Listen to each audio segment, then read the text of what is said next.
वाणी चल रही थी प्रातः क्लास 31 मई 1967। बात चल रही थी बाप को याद करना गोया शांति का बर्तन लेना, और शांति में तो सबको जाना होता है। शांति में जाने से तुम्हारी आयु भी बड़ी होती है, और अशांति में रहने से आयु घटती जाती है। काया भी निरोगी होती है, काहे से? शांति में रहने से। सिवाय बाप के और कोई तुमको शांति धाम में नहीं ले जा सकते। सब अशांत बनाते हैं, रोगी बनाते हैं।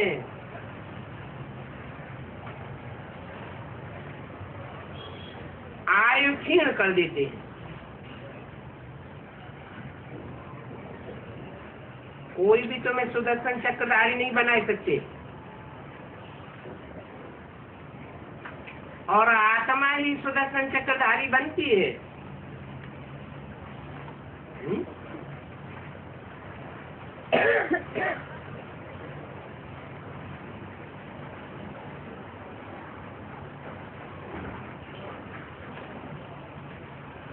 जड़ जीव जंतु सुदर्शन चक्रधारी नहीं बनते।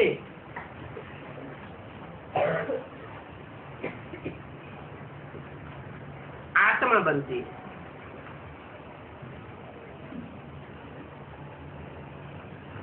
वो बाप भी है, क्योंकि सत्य के आदि मध्य अंत का ज्ञान उनके पास है।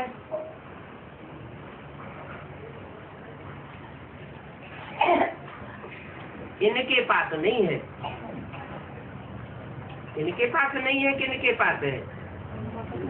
ब्रह्मा के पास नहीं है, उनके पास है, क्योंकि वो बाप है। बीज को बाप कहा जाता है, माता को बीज नहीं कहा जाता। माता को क्या कहा जाता है?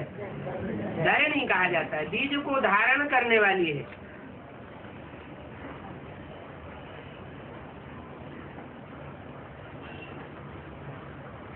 और वो बाप गीता सुना करके अब नई दुनिया स्थापन कर रहे हैं।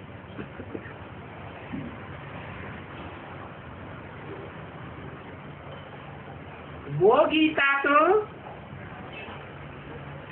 मनुष्यों की बनाई हुई है।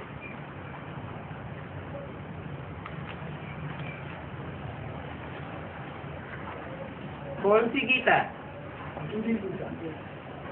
झूठी कैसे?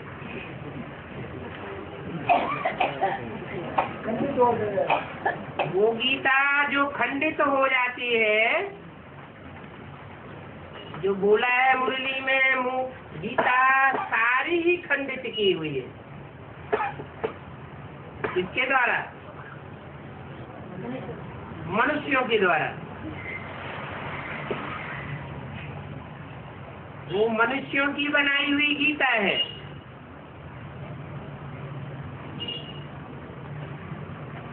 उसमें छाप किसकी डाली हुई है?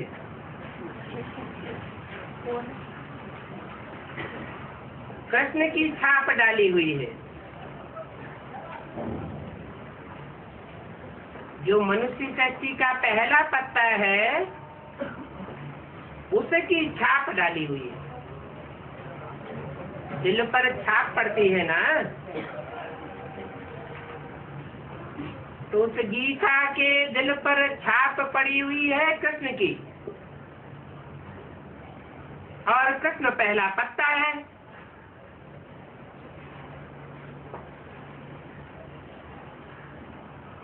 फिर बाप कौन है? बीज है बाप।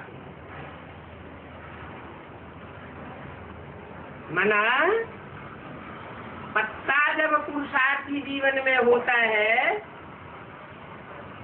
साकार जीवन में होता है, तो बीज रूप स्टेज धारण नहीं करता अपने साकार शरीर से। इब्राहिम, बुद्ध, क्राइस्ट, गुरु नानक सब अपने अपने धर्म के बीज हैं। सब निराकारी बीज रूप स्टेज धारण करते हैं।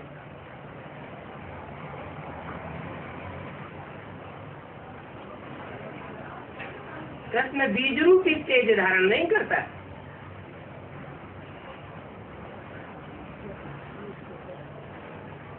ब्रह्मा के इतने भी चित्र हैं। ब्रह्मा कहो, ब्रह्मा और सतयुग में कृष्ण कहो, बात तो एक ही है। ब्रह्मा पुरुषार्थी जीवन है और कृष्ण प्रारब्ध का जीवन है।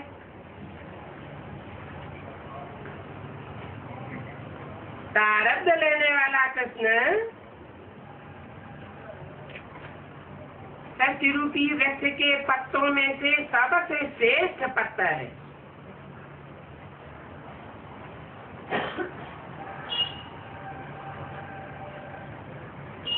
मनुष्य और मनुष्य से ऊंचे देवता।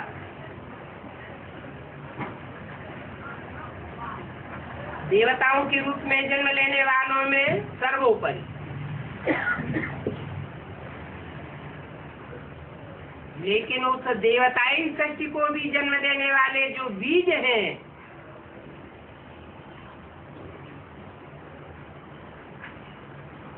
वो बीज रूप स्टेज को धारण करने वाले। और राधा कृष्ण जैसे 4.5 लाख बच्चों को जन्म देने वाले। तो जो बच्चों के रूप में जन्म लेने वाले हैं, वो है आधार।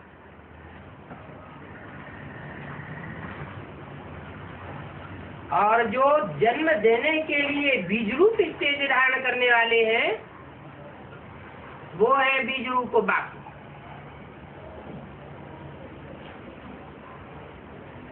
बाप बैठ सारा समझाते हैं।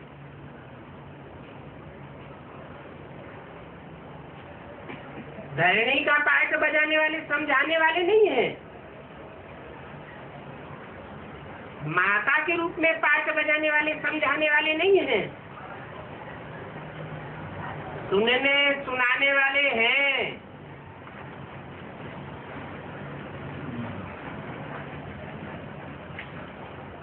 परंतु आत्मा नहीं बनते हैं।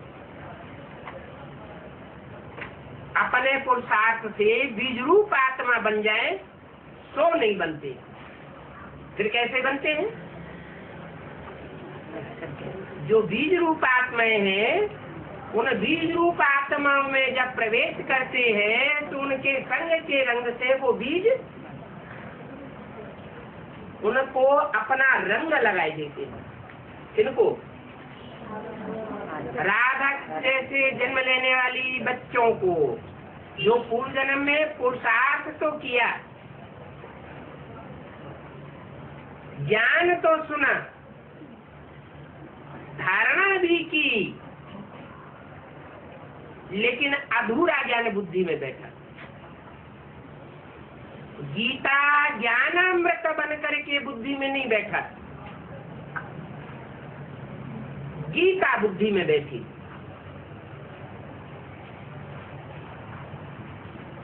गीता के दो रूप हो जाते हैं, एक मनुष्यों की रची हुई गीता और एक भगवान की रची हुई गीता। भगवान की गीता से 1 सेकंड में ब्रह्मा तो विष्णु बन जाता है, और मनुष्यों की बनाई हुई गीता से 5000 वर्ष में नहीं तो 2500 वर्ष में शक्ति स्वर्ग से नरक बन जाती है।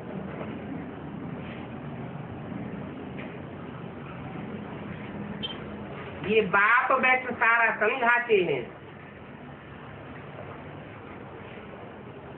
कि सच्ची गीता कौन और झूठी गीता कौन, क्योंकि वो सब आत्माओं का बाप है।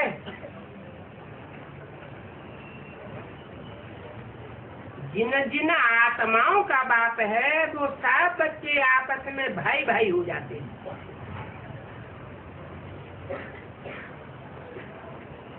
बाप जब नई दुनिया रचते हैं तो प्रजापिता ब्रह्मा द्वारा तुम भाई बहन बन जाते हो।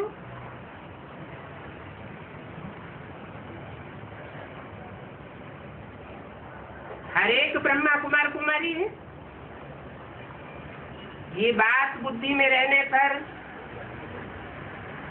फिर स्त्री पुरुष का भान निकल जाता है और मनुष्य तुम पर हंसते हैं। ये नहीं समझते कि हम भी भाई बहन हैं।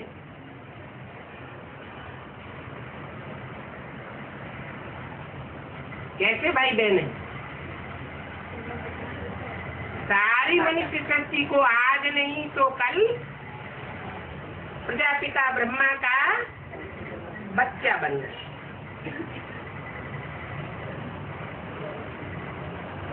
बाबा रचना रखते हैं तो भाई बहन हो जाते हैं।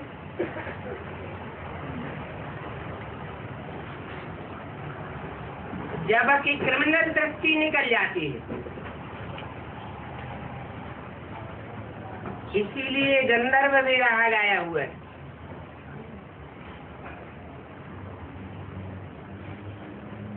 कब की बात है? गंधर्व विवाह तो बेसिक नॉलेज में भी हुए या नहीं हुए? हैं? हुए।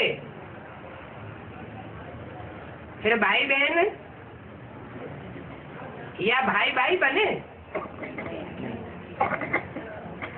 आत्मा आत्मा भाई भाई बने क्या? भाई बहन की दृष्टि आई क्या? नहीं बने तो फिर बनेंगे कब?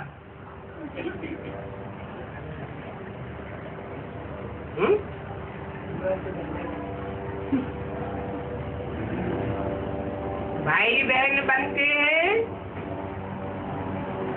तब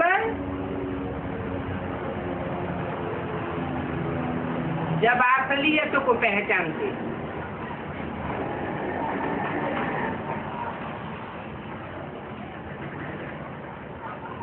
दो मालाएं तैयार होती है, एक ब्रह्मा तो विष्णु की माला।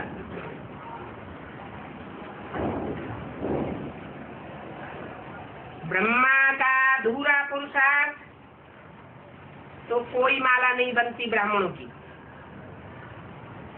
और ब्रह्मा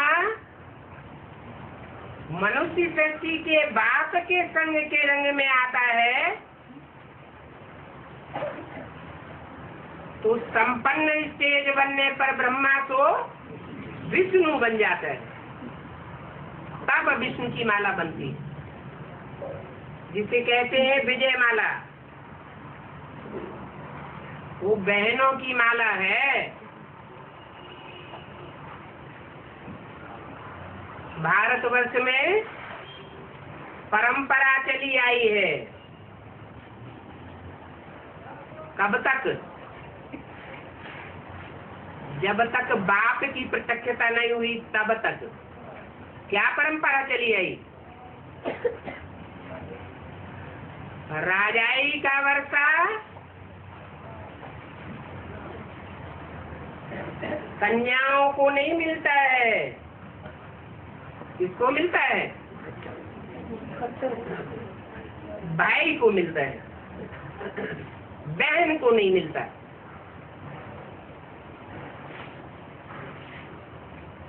हर घर परिवार में पुरुष अपने घर का राजा होता है।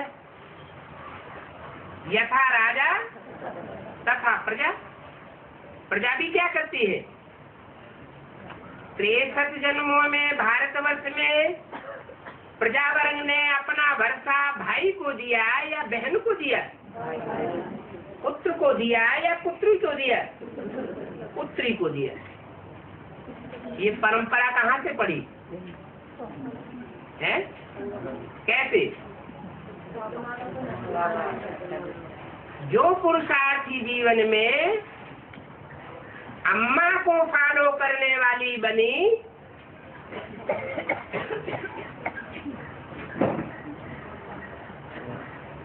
वो कन्याएं बन गई।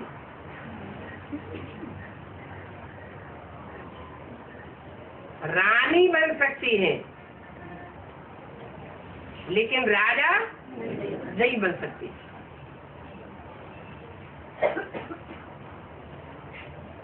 उसका नाम है विजय माला। माला माना संगठन। संगठन काय से बनता है? प्योरिटी से संगठन बनता है।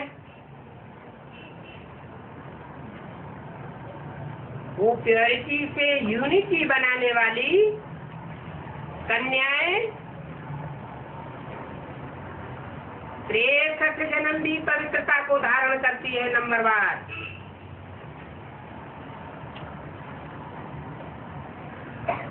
और भारत में भारतीयों की राजाई बची रहती।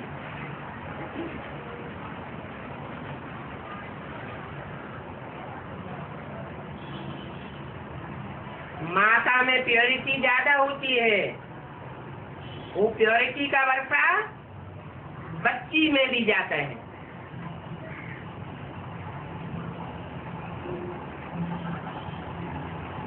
ये प्योरिटी की पढ़ाई पढ़ने में कौन ज्यादा सीखे जाते हैं? आज भी देखा जाए तो कन्याएं सीखी जाती हैं।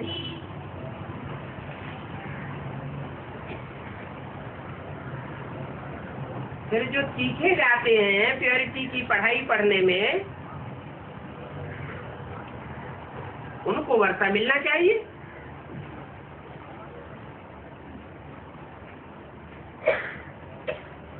भगवान भगवान बन करके आता है तो अन्याय क्यों करता है?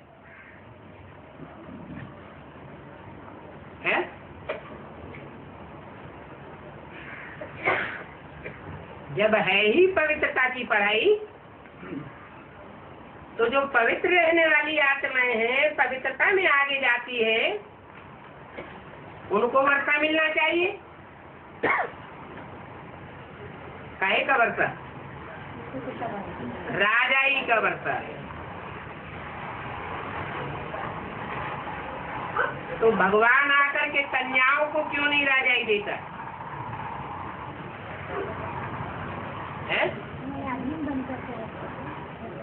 हाँ, ये विशेषता है। जो कन्या का जीवन धारण करके आधीन होकर के रहती है, उसकी पवित्रता क्षुण्ण रहती है। भारतीय परंपरा ऐसा कहती है। और विदेशी परंपरा में क्या होता है? कन्याएं बचपन से ही स्वतंत्र हो जाती है, माँ बाप की अधीनता में नहीं रहती।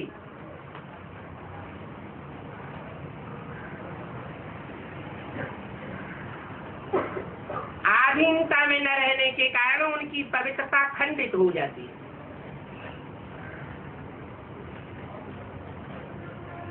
इसलिए भारत की माताएं गाई हुई है।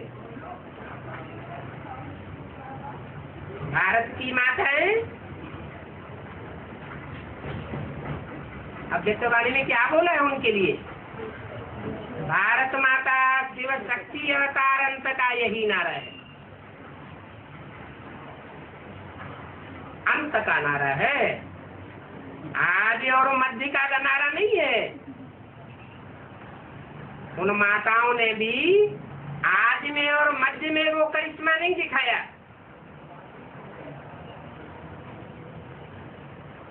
वो माताएं कहाँ से करिश्मा दिखाएंगी आदि में? जो बीज रूप बाप है,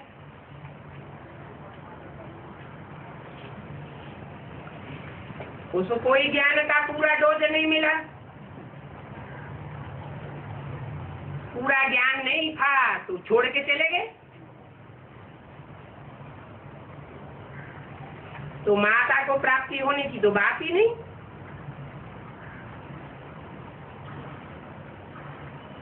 वो बेसिक नॉलेज की बात हुई। एडवांस नॉलेज में भी जमदे जामदे नहीं हो सकता। ऐसे नहीं कि 76 बाप का प्रत्यक्षता वर्ष है,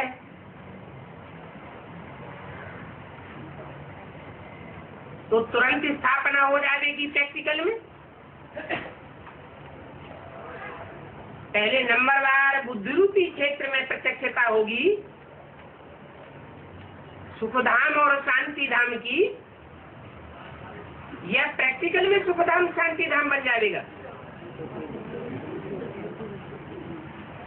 तो बीज रूप बाप की बुद्धि रूपी रहनी में सुखधाम और शांति धाम की प्रत्यक्षता होती है, फिर नंबरवार बच्चों की बुद्धि में होती है। परंतु वो है बीज रूप आत्मा, जो ज्ञान के बीज को समझ लेती है, सार को समझ लेती है। सार को समझने से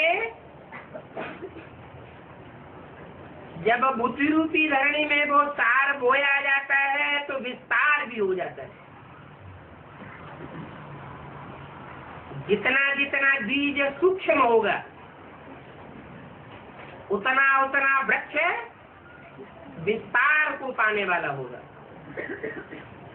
मिसाल देते हैं बड़ वृक्ष का। बीज कितना सूक्ष्म और उसकी दुनिया कितना विस्तार को प्राप्त करती है।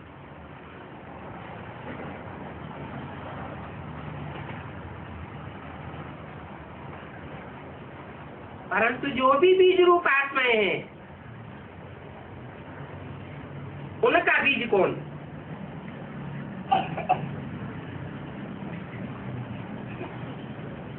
कहेंगे प्रजापिता। अरे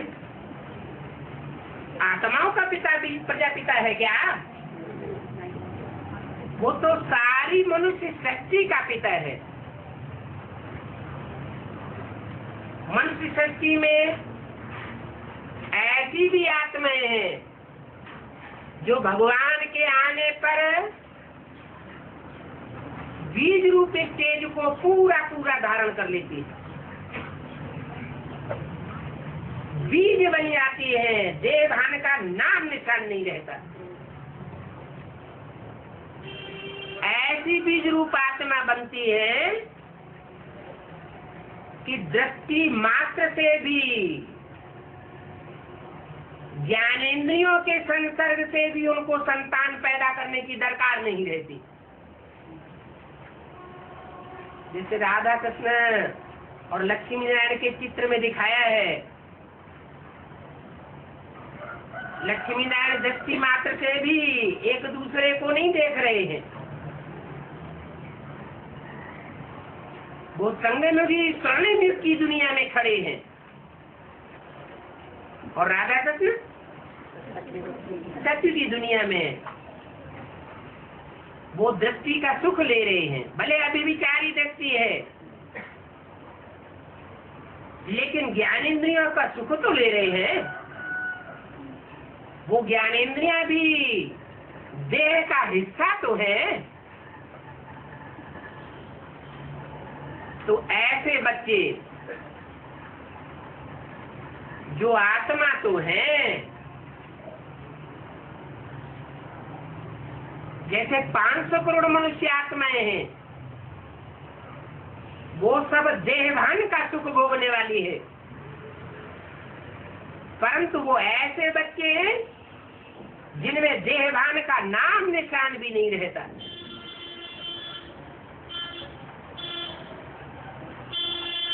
संपूर्ण आत्मा बन जाते हैं। ऐसे आत्मा बनने वाले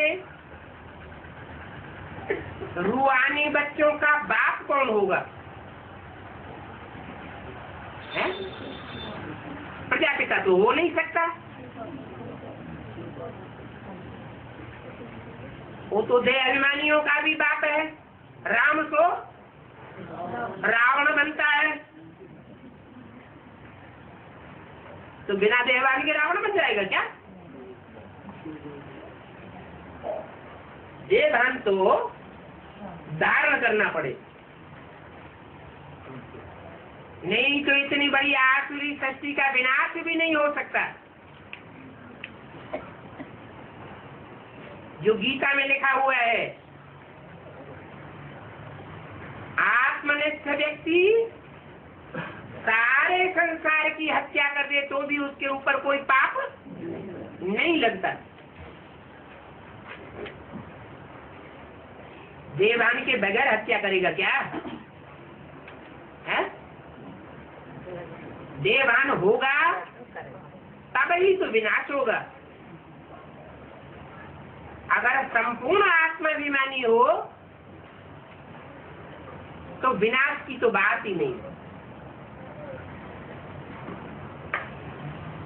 दुखधाम स्थापन करेगा, सुखधाम स्थापन करेगा या शांतिधाम स्थापन करेगा, इस सृष्टि के ऊपर।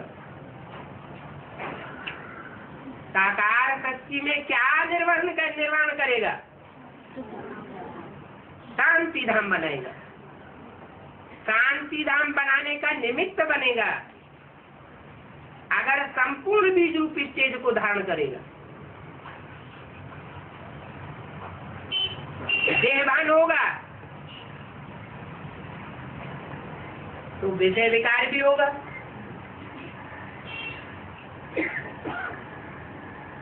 पवित्रता से स्थापना होती है और अपवित्रता से विनाश होता है।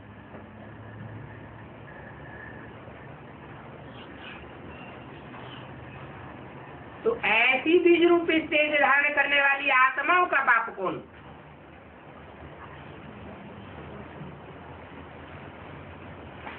रूहों का बाप कौन?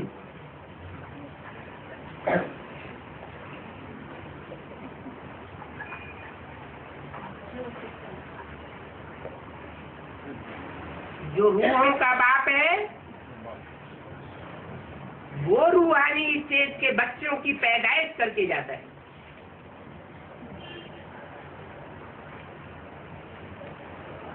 बाकी जितने भी बाप हैं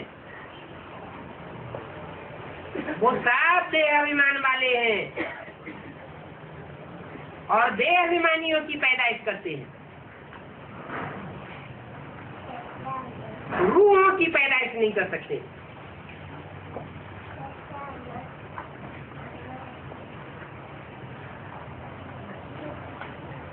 प्रजापिता भी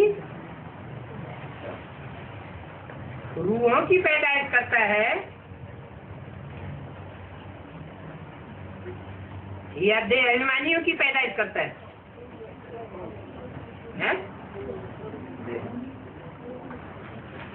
अरे देहधारी होगा तो देहधारियों की पैदाइश करेगा। रूह होगा तो रूहों की पैदाइश करेगा। रूहानी बाप है शिव, परंतु ऐसा बाप है जो अपना शरीर धारण नहीं करता, सदैव रूहानी स्टेज में रहने वाला है। और इस सच्ची का जो बड़े से बड़ा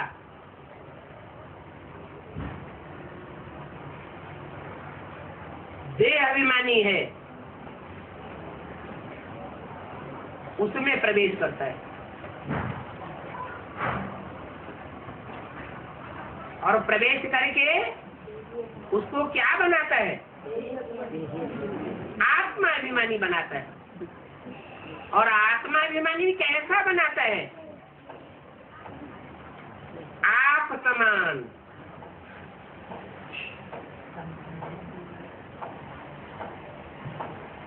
जैसे स्वयं है सदाशिव, ऐसे संगम युग में सदा काल के लिए, सिर्फ संगम युग में सदा काल के लिए आत्मा बनाकर जाता है।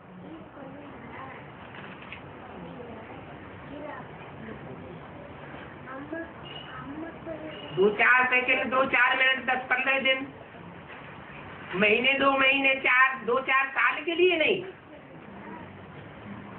जब तक संगम युग है तब तक के लिए वो आत्माभिमान को जब चाहे धारण कर सकता है। जब चाहे तो शरीर धारण करे और न चाहे तो न धारण करे।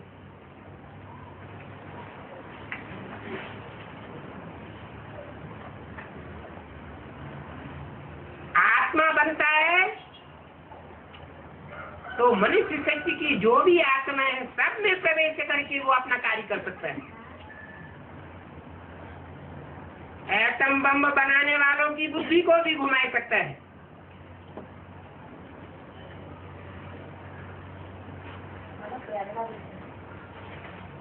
वो सब देह अभिमानियों का बाप है।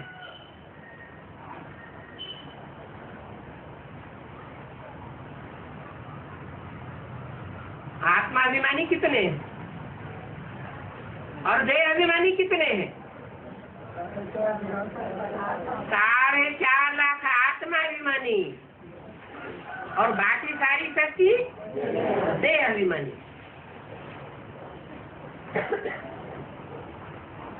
4.5 लाख आत्माओं का बाप वो परम पिता परमात्मा कहा जाता है।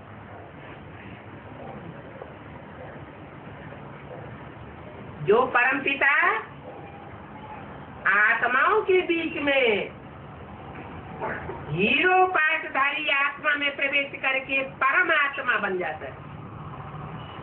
कैसी आत्मा?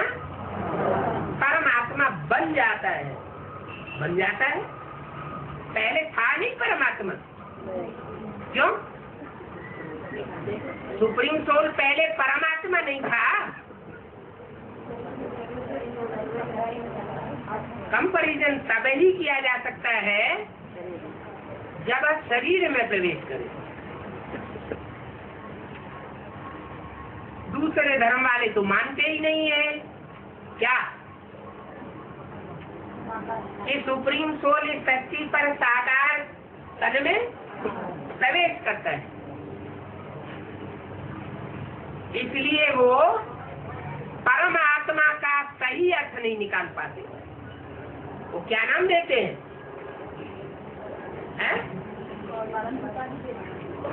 उन्होंने नाम दिया supreme soul,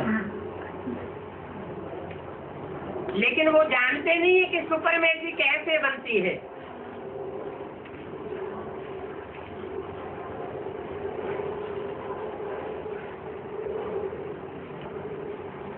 good, better, best. Best माने सुपरमेसी। सुपरमेसी तो बनती ही तब है जब साकार बने। तो साकार तन में प्रवेश करके कोई आत्मा को परमात्मा की स्टेज तक पहुंचाता है।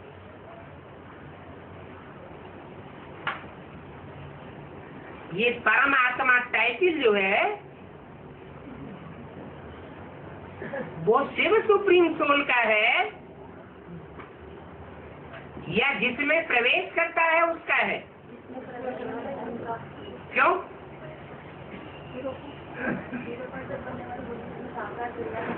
इसलिए कि शिव की कहानी और कोई के साथ नहीं हो सकती। शिव की तुलना कोई आत्मा के साथ नहीं हो सकती। वो शिव तो तुरीय है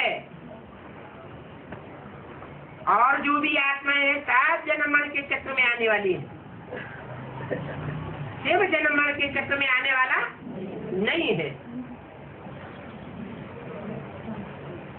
और जन्म मरण के चक्र में आने वाली आत्माओं में जो सबसे जाती आत्मिक स्थिति को धारण करने वाला है वो बाप समान की स्टेज को पाता है या बाप उसको सुप्रीम सोल बाप शिव उसको आप समान बना के जाता है। तो भक्ति मार्ग में कहा जाता है शिव शंकर एक है। बेसिक नॉलेज में ब्रह्मा कुमार कुमारियां समझाते हैं शिव और शंकर एक नहीं है, अलग अलग है। अब ये कैसे समझाया जाए कि अलग अलग है या एक है? अपना संबंध बना देंगे तो दोनों एक है। अलग अलग तब ही कहेंगे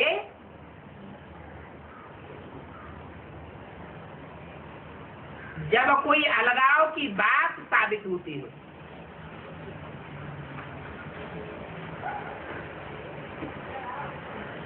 अलगाव की बात क्या साबित होती है दोनों आत्माओं के बीच में? एक आत्मा भोगी है, सदैव भोगी है। क्या सदैव माना? आज से लेकर के अंत तक भोगी है। और एक आत्मा सदैव भोगता है, सुप्रीम सोल जिसे कहा जाता है। इसलिए वेदों में जो मुख्य वेद है ऋग्वेद, उसमें लिख दिया है द्वार सुपर्णा सुयोजा सखाया समानम वृक्षम अभिशस्व जाते।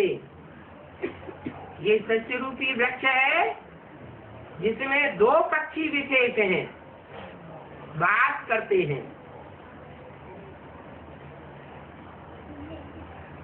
एक भोक्ता है और एक अभोक्ता है। उस वृक्ष पर रहते हुए भी एक सदैव भोक्ता है और एक भोक्ता भी है तो अभोक्ता भी बन जाता है। जब चाहे भोक्ता बने और जब चाहे अभोक्ता बने। जिसे बाबा अव्यक्त वाणी में कहते हैं जब चाहो इंद्रियों से काम करो और जब न चाहो तो इंद्रियों से कर्म से परे हो जाओ। कोई माया की ताकत नहीं है जो कर्मेंद्रियों को उत्तेजित कर सके, कर्मेंद्रियों के बंधन में ना आ सके। ऐसी चीज को कहा जाता है अभोक्ता। जब चाहे तो कर्मेंद्रियों से भोग करे। कहाँ भोक्ता बनना है, कहाँ अभोक्ता बनना है, ये ज्ञान सदैव बुद्धि में रहे। ऐसे नहीं कि इंद्रियां वशीभूत कर लें।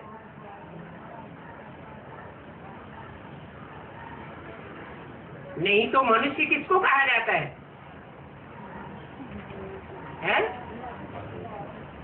जो इंद्रियों के वशीभूत हो जाता है उसको मनुष्य कहा जाता है।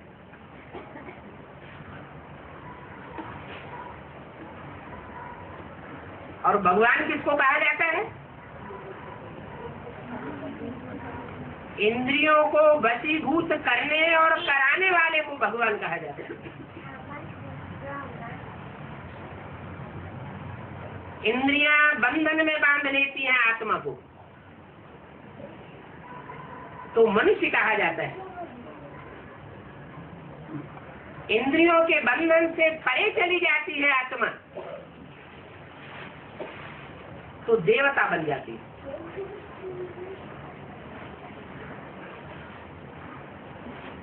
आत्मा तो परमात्मा भक्ति मार्ग में कह देते हैं, जानते तो है नहीं कि कौन सी आत्मा परमात्मा बनती है।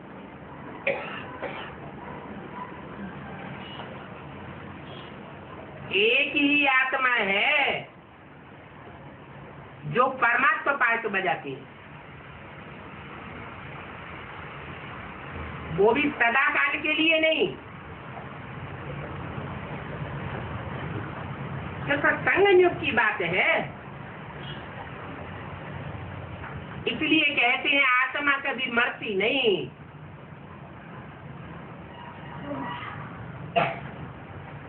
आत्मा अमर है। तो जो भी अमरनाथ के बच्चे हैं वो किसकी संतान कहे जाते हैं? अमरनाथ की संतान। नंबरवार अमरनाथ बनते हैं कि एक जैसे बनते हैं?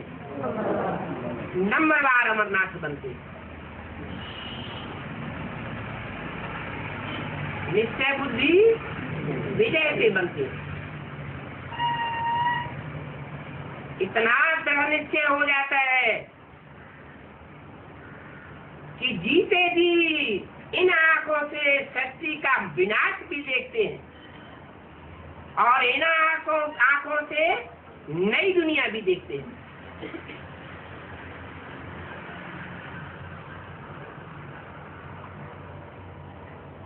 उनकी आंखें भी अविनाशी हो जाती हैं।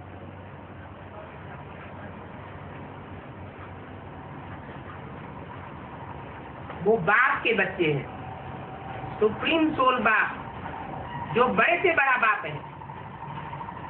इब्राहिम बुद्ध साहित्य गुरु नानक भी बाप है।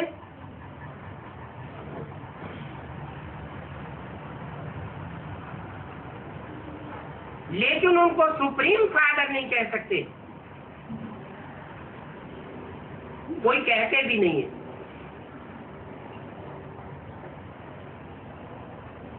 जो सुप्रीम बाप है वो क्या देते हैं?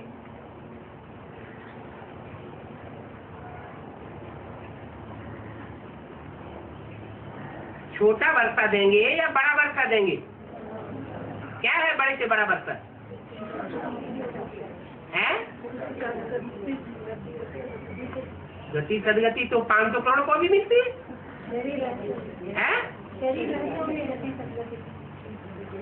हाँ, शरीर रहते हुए ही गति भी देते हैं। आत्मा गतिमान बनती है, सुदर्शन चक्रधारी बनती है, जब तुम्हारी बुद्धि खलास हो जाती है, अपने स्वरूप को पहचानने वाली बन जाती है, अनेक जन्मों को पहचान लेती है कि मुझ आत्मा ने इस 84 के चक्र में कैसे कैसे क्या क्या और कहाँ कहाँ पार्ट बजाया है।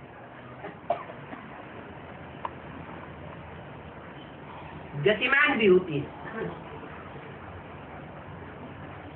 और शरीर रहते सुख भोगती है, दुख नहीं भोगती, माना सदगति होती। ऐसी गति और सदगति 4.5 लाख आत्माओं के अलावा और कोई की नहीं होती।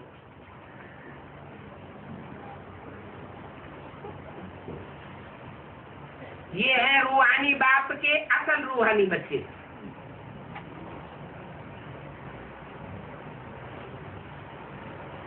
जिनको बाप का राजाई का वर्षा मिलता है। क्या पढ़ाई पढ़ते हैं? राजयोग की पढ़ाई पढ़ते हैं। जो राज सिवाय परमपिता परमात्मा की और कोई सिखा ही नहीं सकता।